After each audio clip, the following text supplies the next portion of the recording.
बिहार पंचायत राज अधिनियम 2006 के अंतर्गत ये अब ग्राम पंचायतों को भी कर लगाने का अधिकार है। एक्ट में पहले से प्रावधान है, सरकार को उसके लिए नियमावली बनाना था। अभी ये नियमावली बन गई तो नियमावली के तहत अलग अलग तरीके के कर लगाने का आधार मिलेगा। गांव के लोगों को धमकाया जाएगा कि आप तो या तो हाँ में हाँ मिलाइए, जमीन को लूटने दीजिए, नहीं तो आपके घर बुलडोजर जाएंगे। तो बिहार के प्रति व्यक्ति, तब भारत की प्रति व्यक्ति आय की 1/3 थी। 20 साल बाद वो प्रति व्यक्ति आय 2025 में वही की वही है, यानी कि वही 1/3 स्तर पे है। आप सरकार के तौर पे 117 का टैक्स पहले ही लगा रखे, आप उसी टैक्स को बढ़ा लीजिए। आप जमीन पर आप पैसा लेते हैं मालगुजारी, उसी पर बढ़ा लें। आप जीएसटी लेते हैं लोगों पर, उसी से बढ़ा लें। तो काम गलत नहीं हो रहा है, मगर यहाँ पर स्थितियां ऐसी नहीं हैं कि आप उनका तुलना कर सकते हैं केरल से या तमिलनाडु से। जीते स्कूटी जीते कार। जी आपने सही सुना, लक्ष्मी ज्वेलर्स कटिहार से कृष्णा डायमंड ज्वेलरी खरीदें, लकी ड्रॉ में पार्टिसिपेट करें और कार और स्कूटी जीतने का मौका पाएं। साथ ही 25% तक की छूट पाएं सोने और चांदी के जेवर की बनाई पे और हीरे की वैल्यू पे। Lakshmi jewellers, Lakshmi complex, doctor Rajendra Prasad Path, Katihar. Bihar cabinet में ग्रामीण क्षेत्र में टैक्स बढ़ोतरी के लिए नया कर लागू कर दिया गया है, जिसके बाद अब कर वसूलने की भी तैयारी की जा रही है। इस पर आज आरजेडी के सांसद सुधाकर सिंह ने प्रेस कॉन्फ्रेंस करके बाकायदा प्रेस कॉन्फ्रेंस किया और उन्होंने कहा कि ये कर ग्रामीण क्षेत्र पर लोगों के लिए बहुत ही गलत लगाया जा रहा है। इसे जाजिया कर के रूप में जोड़कर भी कहा। और क्या कह रहे हैं सुधाकर सिंह, पहले सुनाते हैं। आज बिहार के एक ऐसे हम सवाल पर मीडिया के बंधुओं के जरिए मैं बिहार के आम लोगों तक अपनी बात रखने के लिए उपस्थित हुआ हूं। जो इस तरह के घटनाएं इतिहास में कभी कभी होती हैं। आप देखे होंगे, आप सुने भी होंगे कि जब मुगलों का शासन था तो देश में गाँव में या ग्रामीण क्षेत्रों में रहने के लिए जजिया कर जैसा सरकार ने लगाया था। उसी तरह से केरल में लोगों ने सरकार के तौर पे वहाँ ने राजाओं ने स्तन टैक्स तक लगाने का काम किया था। उससे भी खराब आज बिहार में सरकार ने गांव में रहने वाले लोग, गरीब लोगों पर पंचायती राज कानून को बदल करके इस तरह का टैक्स लगाने का काम किया है, जिसकी तुलना मैंने मुगल काल और केरल में जो पुरानी सरकार थी, राजाओं की सरकार में जो था, उस जैसा यह टैक्स है। मैं ये कह रहा हूँ कि उससे ज़्यादा खतरनाक तरीके से लागू किया गया है। पूरे गांव के ग्रामीण अर्थव्यवस्था, पंचायतों में रहने वाले लोग का जीवन नरक समान बनाने के लिए इस तरह का कानून लाया गया है, जिसमें सरकार नल जल के नाम पे टैक्स लेने के लिए लिखी है, सरकार स्ट्रीट लाइट के नाम पे टैक्स लेने के लिए लिखी है, सरकार खेतों में जो पटवन होगा सिंचाई विभाग के द्वारा या ट्यूबवेल के द्वारा, उस पर भी टैक्स लेने की बात कही है। आप गांव में घर बनाए हैं, उस पर भी टैक्स लेने की बात कही है। अगर आप रेहड़ी खोमचा ठेला भी लगाते हैं, मोची का भी काम करते हैं, या आप टमाटर और अंडे की दुकान खोलते हैं, ऐसे लोगों पर भी सरकार टैक्स लगाने की बात कही है। वह टैक्स न्यूनतम 100 रुपये प्रति परिवार से लेकर 5,000 तक भी हो सकता है, ऐसा बिहार सरकार ने कहा है। सवाल यह है कि टैक्स क्यों चाहिए सरकार को, और ये सरकार को इससे कितना टैक्स मिलेगा, ये अभी तक सरकार ने नहीं बताया। 2 करोड़ बिहार में जो घर हैं, अगर हम एवरेज 200 रुपया भी अगर माने टैक्स, तो छोटा सा पैसा टैक्स मिलेगा सरकार को। 4 से 800 करोड़ रुपया टैक्स मिलेगा। ये 4 से 800 करोड़ टैक्स वसूलने के लिए बिहार के 13 करोड़ जो गरीब लोग हैं, अगर उसके खर्चे देखें लागत टैक्स वसूली का, तो उससे ज़्यादा होगा। अभी तक जो हमको गांव के लोगों को देना पड़ता था, अपने बिजली जलाने के भी पैसे लोगों को देना था, टेलीफोन इस्तेमाल कर रहे थे मोबाइल, उसका भी पैसा वो दे रहे थे, नमक से लेके कफन तक खरीद रहे थे, उस पर भी जीएसटी वो 18 से 20% दे रहे थे। डीजल पेट्रोल इस्तेमाल किया, उस पर टैक्स दे रहे थे। गाड़ियों पे चढ़ रहे थे, उसका भी वो भाड़ा दे रहे थे। तो कोई ऐसा नहीं था जिसमें वो लगातार हमारे देश के और बिहार के गांव के लोग पैसा नहीं दे रहे थे। फिर उनके ऊपर यह दोहरा बोझ बढ़ाने की क्या ज़रूरत, जबकि ज़मीन जो है, ज़मीन जो खेती करते हैं उसको भी मालगुजारी देते हैं सरकार को। ऐसा कोई तरीका नहीं है जिससे सरकार पैसा नहीं वसूल रही थी। देखिए, इसमें एक बड़ा गहरा षड्यंत्र है।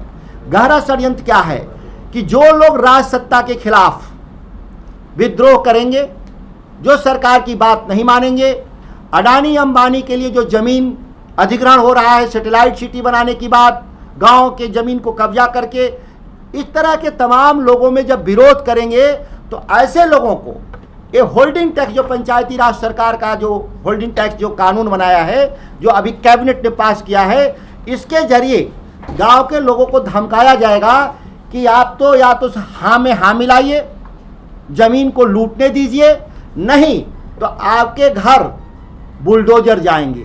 जैसे पटना में अगर कोई सरकार की बात नहीं मानता है तो उसको नगर निगम के द्वारा नोटिस किया जाता है कि हाँ भाई, आपने जो घर बनाया है वो इलीगल है या उसका फ्लोर रेशियो है ज़्यादा बनाए हैं। तो डर से लोग, शहर के लोग क्या करते हैं, सरकार की हर बात को मान जाते हैं, कोई विरोध दर्ज नहीं करते।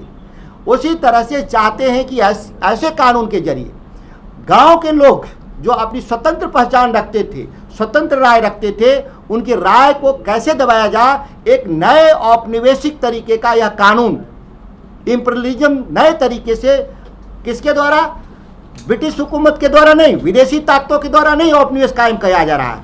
हमारे देश में हमारी बनाई हुई सरकार के द्वारा एक उपनिवेश के तौर पे हमको इस्तेमाल करने के लिए इस तरीके का कानून पास किया गया है। कानून तो पहले से था 2006 से। आश्चर्य है कि यह नियम आज क्यों पास किया गया, 2006 से था। फिर ये आज 26-20 साल बाद कैसे याद आ गया सरकार को कि गांव के लोगों से जो रोज जीवन, बिहार के 35% आबादी गरीबी रेखा के नीचे रहते हैं, जिसकी वो आमदनी 1200 रुपया महीने की है, वो उसके पहले ही उसके खर्चे नहीं जुटते थे। अगर 1200 रुपया है तो प्रतिदिन कितनी आमदनी हुई, 40 रुपया से भी कम। अब उन लोगों से आप उम्मीद कर रहे हैं कि अब वो लोग टैक्स सरकार को भरेंगे, जिस घर में रहते हैं उसका, जो गली में लगा है बिजली के खंभे उसका, जिस पर वो क्या बोलते हैं कि जो खेतों में पटवन करते हैं उसका। ये अलग है, ये अलग से लगाएंगे। पहले से जो दे रहे थे वो तो दे ही रहे थे।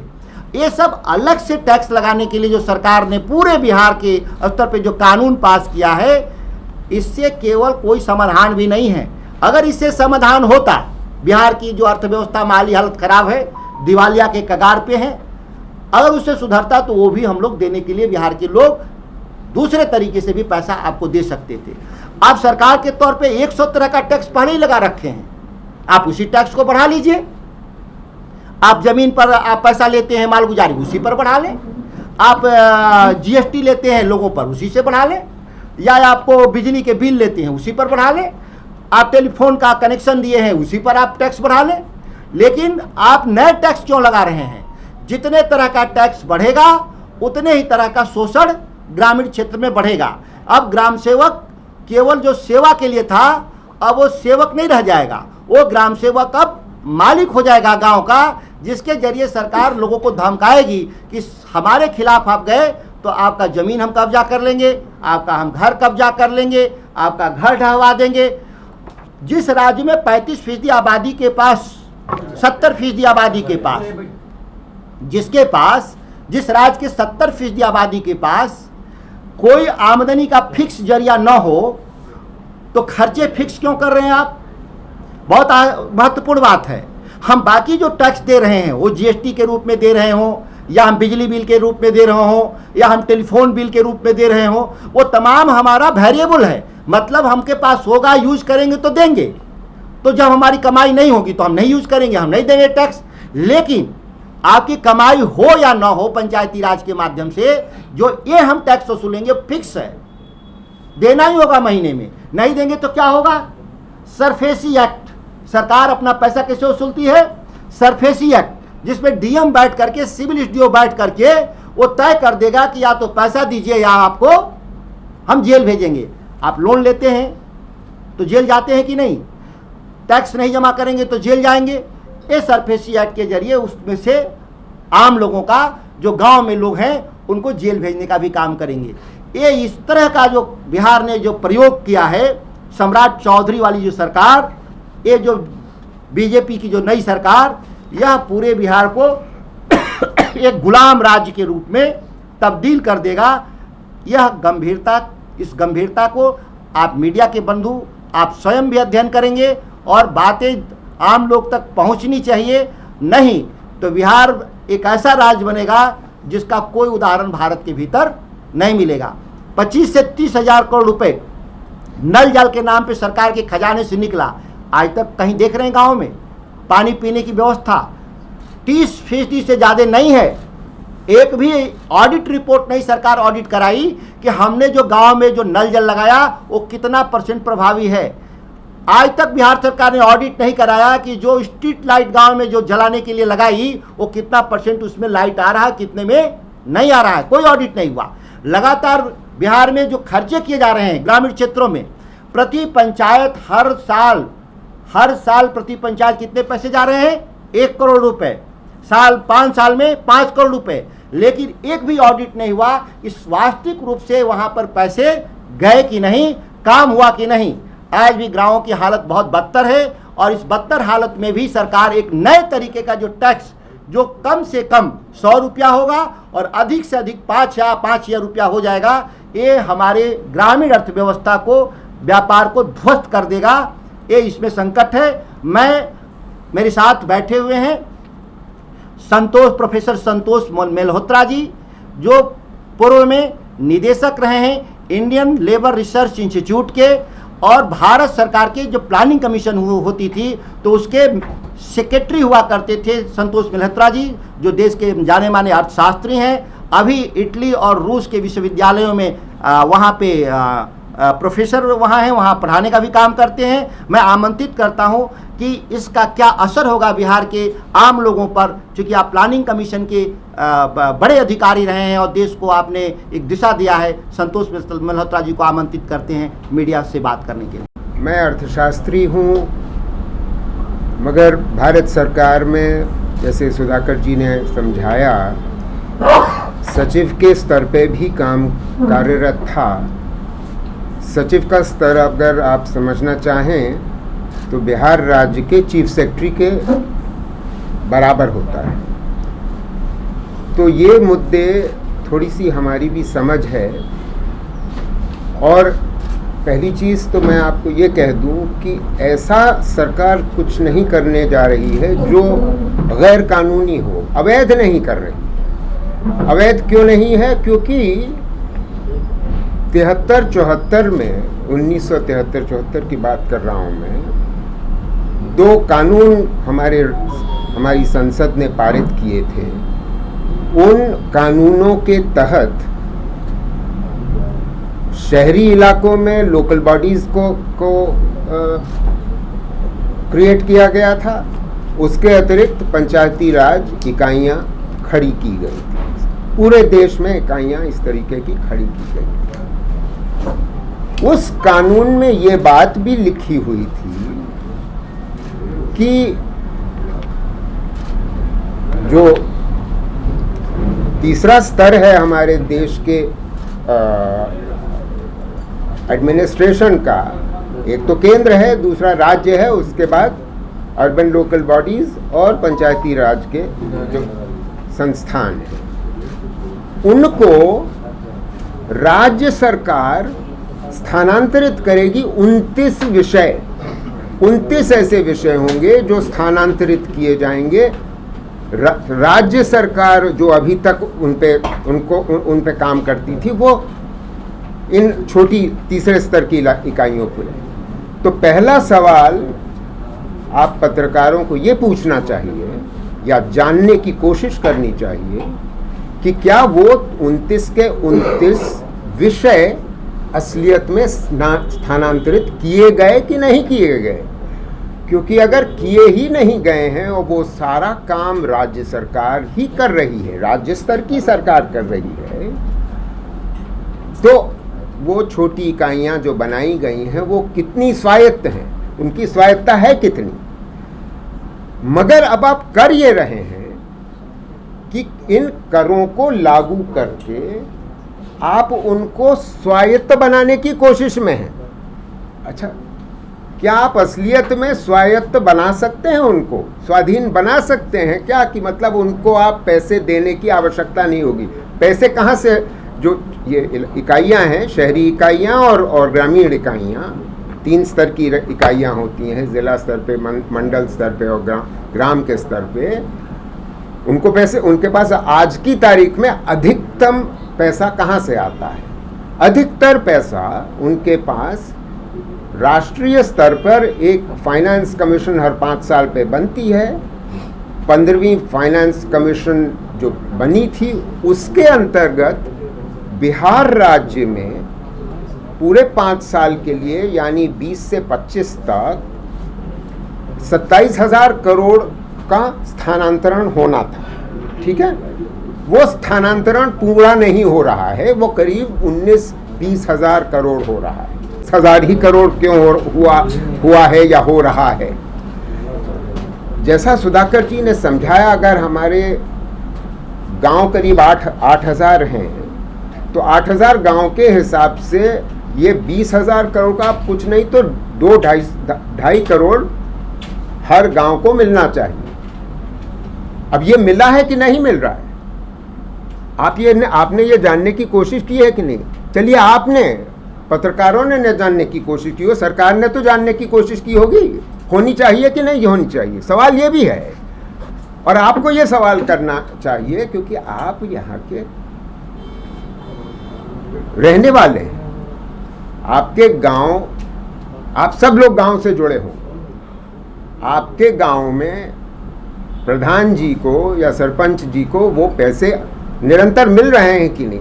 मगर वो मिल रहे हैं कि नहीं, इसका ऑडिट हुए बिना आप पहले ही, सरकार चाहती ये है कि कुछ 400-500 करोड़ सालाना पूरे बिहार राज्य से, इस तरीके के लोगों से, गरीबतम लोगों से। अब मैं थोड़ा सा गरीबी के भी चर्चा कर लेते हैं। बिहार राज्य की प्रति व्यक्ति आय 72,000 रुपये सालाना की कही जाती है। ठीक है, अब ये आपको जान करके शायद ताज्जुब होगा या नहीं होगा, तो ये भी जान लीजिए कि भारत जो गरीब देश है, आज भी गरीब देश है, और बिहार उसमें सबसे गरीब देशों में है, प्रदेशों में है। तो भारत में प्रति व्यक्ति आय जो है वो लगभग 2 लाख रुपए सालाना की है। प्रति व्यक्ति आय 2 लाख रुपए, बिहार की उसकी 1/3 है। आप समझ रहे हैं, 1/3 है उसकी। अब एक और आंकड़ा आपको बता देता हूं। 2005 में जब नीतीश बाबू की सरकार आई थी पहली बार, आपको याद होगा, नीतीश बाबू मुख्यमंत्री 20 साल रहे हैं और उसके लगभग 17.5 से 18 साल भाजपा की मदद से ही रहे हैं। तो बिहार के प्रति व्यक्ति आय, तब भारत की प्रति व्यक्ति आय की 1/3 थी। 20 साल बाद वो प्रति व्यक्ति आय 2025 में वही की वही है, यानी कि वही 1/3 स्तर पे है। अर्थात बिहार ने तरक्की करी होगी, ये कोई नहीं मना कर रहा, मगर बिहार आज भी बहुत गरीब राज्य है और बिहार के ग्रामीण इलाके तो और भी गरीब हैं। क्यों गरीब हैं, इसके बारे में थोड़ी सी चर्चा कर लेते हैं। देखिए, हमारे देश में जो जमीन का की जो रैयत है हमारी, उसमें से रैयत जो पूरी देश भर में जो रैयत है, उसमें छोटा किसान, जो सबसे छोटा किसान होता है, मतलब जिसे स्मॉल और मार्जिनल फार्मर कहा जाता है, जिसका 5 एकड़ से कम की ज़मीन है, वो 84% है। ठीक है, ये देश भर का मैं औसत बता रहा हूँ, मगर बिहार में ये 90 से 95% पहुंच जाता है। अब आप सोचिए कि इतना गरीब किसान जिसके पास, और वहाँ लगभग आधे लोग ऐसे हैं जो भूमिहीन हैं, तो भूमिहीन की प्रतिव्यक्ति और कम होगी जो जिनके पास भूमि है उनकी बनिस्बत। अब उन ऐसे लोगों के आप इस प्रकार का कर लगा कर के कितना जमा कर लोगे? आपको ये सवाल करना चाहिए। आपको दूसरा सवाल ये भी करना चाहिए, जो बिहार राज्य की एक छठी फाइनेंस कमीशन बनी थी, 20 में बनी थी, उसकी 21 में रिपोर्ट जारी हुई थी। उसके अंतर्गत पैसे का स्थानांतरण इन सारी इकाइयों को होना चाहिए, यानी कि शहरी और ग्रामीण तीनों स्तरों को। ये जो स्थानांतरण पैसे का होता है, वितरण होता है, क्या वो पूरा हो रहा है कि नहीं हो रहा है, ये भी हमको सवाल करना है, क्योंकि आंकड़े हमको ये बता रहे हैं कि ये वितरण लगभग होना चाहिए था 5,000 करोड़ से ज़्यादा, 5 से 7,000 करोड़ के बीच में। असलियत में वो वितरण हुआ है लगभग 3-3.25 हजार करोड़। यानी कि जो आप स्थानांतरित कर रहे हो, वितरण कर रहे हो, वो भी उतना नहीं है जो आपको केंद्र सरकार से मिल रहा है। तो आप क्यों कम कर रहे हो? शायद इसका एक कारण ये हो सकता है कि आपके पास उन छोटी इकाइयों में ऐसे लोग ही नहीं हैं जो इसका इस्तेमाल कर सकें। यूटिलाइजेशन सर्टिफिकेट नाम की चीज़ आप सब लोग सरकार के कुछ भी वास्ता रहा होगा, तो यूटिलाइजेशन सर्टिफिकेट एक चीज़ होती है कि आपको पैसे मिले, आपने उसका पूर्ण रूप से इस्तेमाल किया। जब आपने पूर्ण रूप से इस्तेमाल किया, उसको लिखित रूप में आपने ऊपर के अफसर को भेजा, तब आपका अगला ट्रांच, अगला पैसा आता है। तो ये सब जो प्रक्रियाएं हैं, उन्हीं में कमियां हैं। मतलब इस्तेमाल ही पूरा नहीं हो पा रहा, या आप पूरा स्थानांतरित ही नहीं कर रहे हो, वितरित ही नहीं कर रहे हो, और आप उगाही कर लेना चाहते हो। अरे उगाही करने के लिए अगर आपके पास लोग नहीं होंगे तो आप क्या पटना से भेजोगे? और भेजोगे तो वो तो आम आदमी को जानता नहीं उसकी वो किस वित्तीय हालत में है। उसकी हालत देख करके उसके संग कोई रियायत करेगा? नहीं करेगा। और सबसे बड़ी बात सुधाकर जी ने ये कही, और यह बात आपको आपके दिमाग में घर कर जानी चाहिए, ये शहर और गांव का एक बहुत बड़ा अंतर होता है कि शहर में तो कम से कम इतना ऐसा रोजगार फिर भी लोगों को मिल जाता है जिसमें महीने में एक बार आपको सैलरी मिलती है, जिसे रेगुलर जॉब कहा जाता है। गांव में इस प्रकार का किसके पास रोजगार होता है?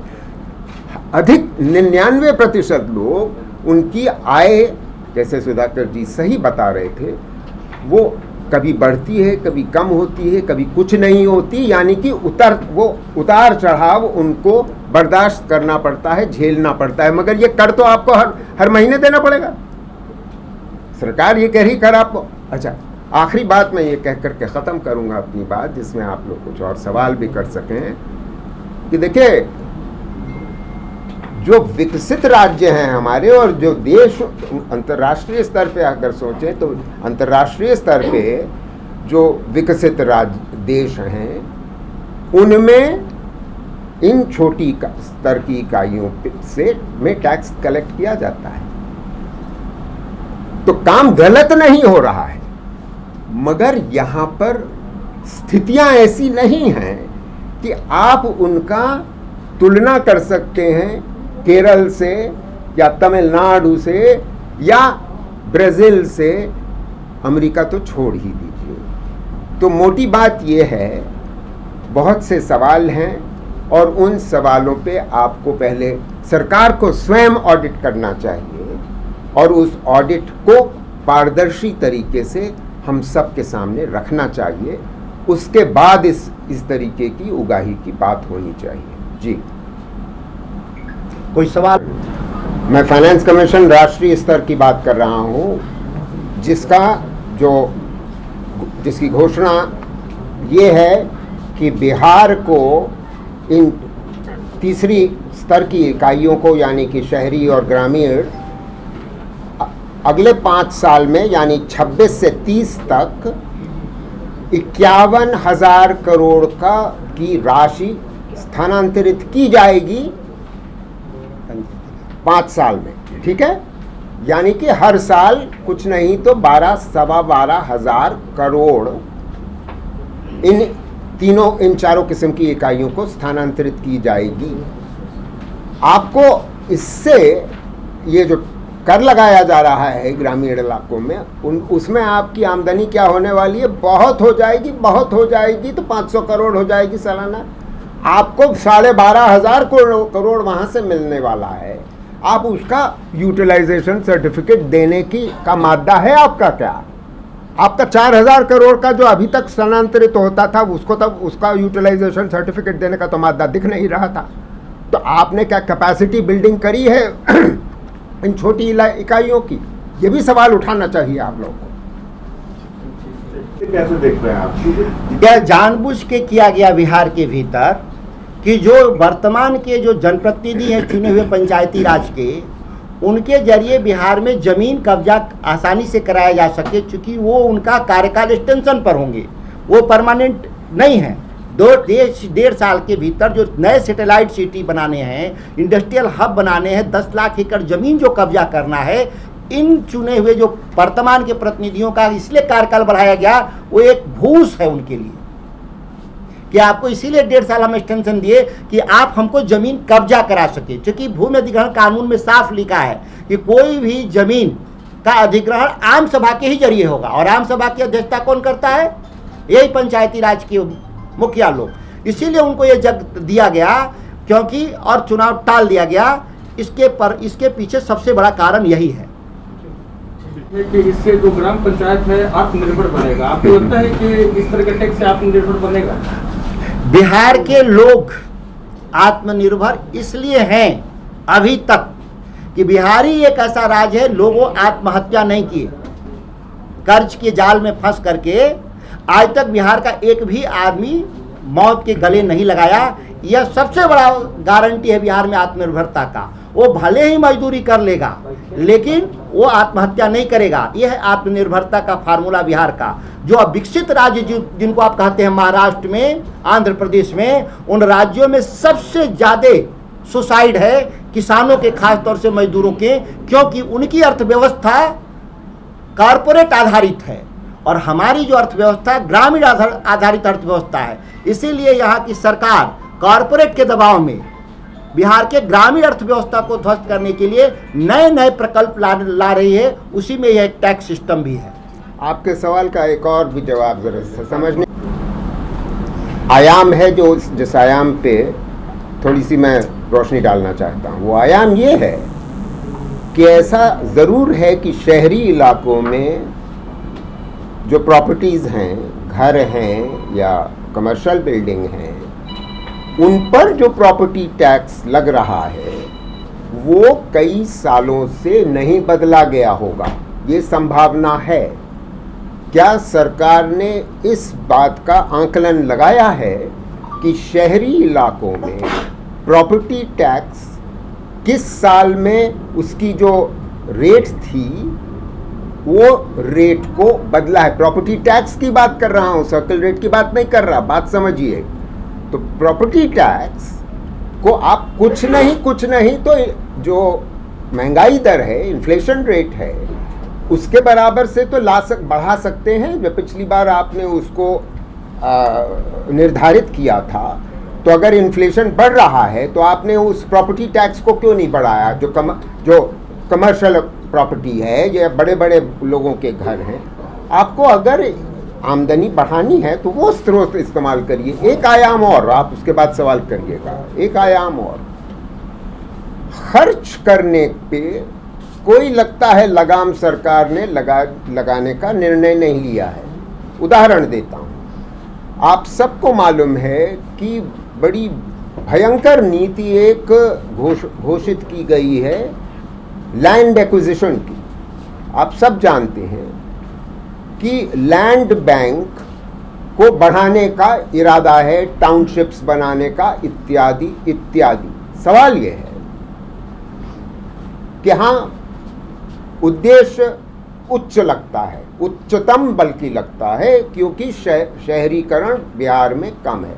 मान लिया, क्या ये तरीका हैगा कि आप लैंड और एक्वायर कर लीजिएगा? किस लिए भाई ज़मीन आप एक्वायर कर लीजिएगा? उससे बेहतर ये क्या नहीं होगा कि आप जो हमारे, मैं आपको कुछ ऐसे क्लस्टर्स की बात करता हूँ, ऐसे छोटे छोटे शहरों की बात करता हूँ जहाँ पर रोजगार, आज गैर कृषि क्षेत्र का रोजगार की बात कर रहा हूँ, जहाँ पैदा हो रहा है, और वो हैंडलूम में हो रहा है, खिलौनों में हो रहा है, टेक्सटाइल्स बनाने में हो रहा है, एम्ब्रॉयडरी में हो रहा है, बैम्बू के काम में हो रहा है, कारपेट के काम में हो रहा है, मधुबनी पेंटिंग के काम पे हो रहा है, ज्वेलरी में हो रहा है, इत्यादि इत्यादि। में और चीज़ें गिना सकता हूँ। इस प्रकार लगभग हर ज़िले में आपके बिहार में इस तरीके का काम चल रहा है। सरकार उन पे खर्च करने के लिए तैयारी नहीं दिखा रही, लैंड को और अक्वायर कर लेने के लिए क्यों कर रही है? यानी कि खर्च बढ़ा लो मगर उगाही करो कहाँ? सबसे गरीब आदमी से, वो भी ग्रामीण इलाके से। जी आप पूछें। पंचायती राज अधिनियम है, उसकी धारा 27 में उनको अधिकार है कि वो टैक्स कलेक्ट कर सकते हैं। तो ये तो पहले से बना हुआ है, जैसा आप भी कह रहे हैं कि दूसरे राज्य से कर्नाटका में, केरला जैसे राज्य जो है वहाँ ये टैक्स दे रही है। तो क्या पारदर्शिता की मांग है? जो आपने कहा कि फाइनेंस कमीशन की जो रिपोर्ट है उसके मुताबिक वितरण सही से हो रहा है, इसको इंश्योर कराना चाहते हैं आप, या आप ये चाहते हैं कि जो अभी ये नया नियम इन्होंने लागू किया, नए नियम बना रहे हैं, उसको विड्रॉ करें? क्या चाहते हैं? जो नए नियम बने हैं, इस नियम की बिहार में इसलिए ज़रूरी नहीं है क्योंकि बिहार के आम लोगों की जो माली हालत है, सरकार खुद स्वीकार करती है कि 70% लोगों के पास 2 वक्त की रोटी के सिवा कुछ नहीं है। खुद बिहार सरकार के सामाजिक आर्थिक जनगणना में यह बात उठी हुई थी, तो इसकी ज़रूरत ही नहीं है। दूसरी बात, पंचायतों के विकास के लिए पैसे का जहाँ सवाल है, जो आवंटित धन है पहले से, उसका भी आप 60 से 70% इस्तेमाल कर रहे हैं। 30% पहले ही से अनयूटिलाइज है, और जब अनयूटिलाइज है, जब पैसा आपके पास था वही उपयोग नहीं हुआ, तो फिर नया पैसा आप क्यों लेना चाहते हैं? तीसरी बात कि जितना रुपए आप इससे वसूलेंगे उससे ज़्यादा आपका लागत आएगा वसूलने का। तो दुनिया में सिद्धांत है कि ऐसा कोई टैक्स नहीं लेना है जिसकी लागत ज़्यादा आती हो और उसका आमदनी कम होता हो। चौथी बात, इनसे अगर जो लोग इस पे पैसा टैक्स सरकार को नहीं चुका देंगे तो उनको क्या कार्रवाई आप करेंगे? इसका कोई मॉडल नहीं। चौथी बात, आप कह रहे हैं कुछ लोग कि यह पहले से कानून में था, तो पहले से कानून में था तो यह माना गया था जब कानून बनाते समय पंचायती राज का कि हमारे पंचायती राज से इतनी सुविधाएं बढ़ेंगी ग्रामीण क्षेत्रों में जिससे लोगों की आमदनी बढ़ जाएगी, और आमदनी बढ़ेगी तो टैक्स। तो सच्चाई क्या है? आमदनी बढ़ी नहीं। अभी भी जो 20 साल पहले भारत के लोगों की आमदनी के मुकाबले बिहार की 1/3 थी, अब अभी 1/3 से थोड़ा नीचे आ गया है सर। उस समय 33% था जो घटकर अब 31% हो गया है, घटा है 20 सालों में। तो सवाल है कि जब पैसे ही नहीं लोगों के हाथ में है गाँव में, तो उनसे आप नया कर कैसे ले सकते हैं? जबकि उनसे पहले ही आप क्या ले रहे हैं? जीएसटी में कोई एग्जम्पशंस नहीं है। वो दिल्ली में भी बैठे वाले को भी 20% जीएसटी देना है और गांव वाले को भी 20% जीएसटी देना है। तो कहने का मतलब हम ऑलरेडी ग्रामीण क्षेत्रों में टैक्स काफ़ी दे रहे हैं, नया टैक्स की अब कोई ज़रूरत नहीं है। ये हम लोग का सरकार है, इसी सरकार से सवाल है। इसीलिए इस टैक्स को विड्रॉ कर देना चाहिए या संशोधित करते हुए केवल और केवल कॉमर्शियल एक्टिविटी पर, ग्रामीण क्षेत्रों में जो केवल कॉमर्शियल एक्टिविटी है उस पर ही। कॉमर्शियल का मतलब ये नहीं कि रेहड़ी लगाना, ठेला लगाना, सब्जी बेचना, इसको मैं कॉमर्शियल एक्टिविटी नहीं मानता हूँ। कॉमर्शियल एक्टिविटी का मतलब होता है कि विनिर्माण, मैन्युफैक्चरिंग, या कोई उस तरह का व्यापार जिसको नोटिफाई किया जा सकता है। लेकिन बाकी जो एक कमरे के घर में रहते हैं उन पर कैसे लगा सकते? कानून पढ़िएगा, ये कहीं नहीं लिखे हैं। वो लोग सरकार की तरफ से एक बयान आया है कि हम सभी से टैक्स नहीं लेंगे।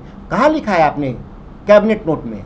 आपने तो सभी के लिए लिखा है, ये कहीं नहीं लिखा कि सिलेक्टेड लोगों से लेंगे। हाँ, 100 रुपए से लेके 5,000 तक का वेरिएशन है, लेकिन 100 रुपये तो न्यूनतम देना होगा। अब जो कोई विधवा है गांव में, महिला जिसकी कोई आमदनी नहीं है, वो 100 रुपये कहाँ से ला के देगी सरकार को? ऐसे बहुत सारे परिवार हैं गांव में, जो सुअर चराते हैं लोग, जो भेड़ चराते हैं लोग, जिनकी फिक्स आमदनी नहीं है, उनको कहाँ से 100 रुपया महीने का ला कर देंगे? तो ये हम लोग का इसमें सवाल है। तो आपने सुना कि सांसद सुधाकर सिंह ने इस पर क्या कहा। उन्होंने साफ कहा कि जब ग्रामीण क्षेत्र में रोजगार नहीं है और लोग को आय सीमित है, तो ये नया कर लगाने की क्या ज़रूरत है। अब देखने वाली बात होगी कि राज्य सरकार इस पर क्या फैसला लेता है, इस कर को समाप्त करता है या इसी प्रकार चालू रखता है। BMW के लिए पटना से अक्षय किशोर। तमसोमा ज्योतिर्गमय गुरुकुल शिक्षा मंदिर संस्थान के साथ बनाए अपना भविष्य। रेगुलर और प्रोफेशनल कोर्सेज, सेकेंडरी और senior secondary courses, law, teachers training courses, pharmacy and nursing के साथ पैरामेडिकल में डायरेक्ट एडमिशन पाए। वेबसाइट विजिट करें या दिए गए नंबर पर कॉल करें। हमारा पता है गुरुकुल शिक्षा मंदिर संस्थान, कल्याण चौक, DS कॉलेज रोड, कटिहार। हमारा वीडियो अगर आपको अच्छा लगा हो तो आप हमारे वीडियो को लाइक करें, शेयर करें और हमारे चैनल को सब्सक्राइब जरूर करें।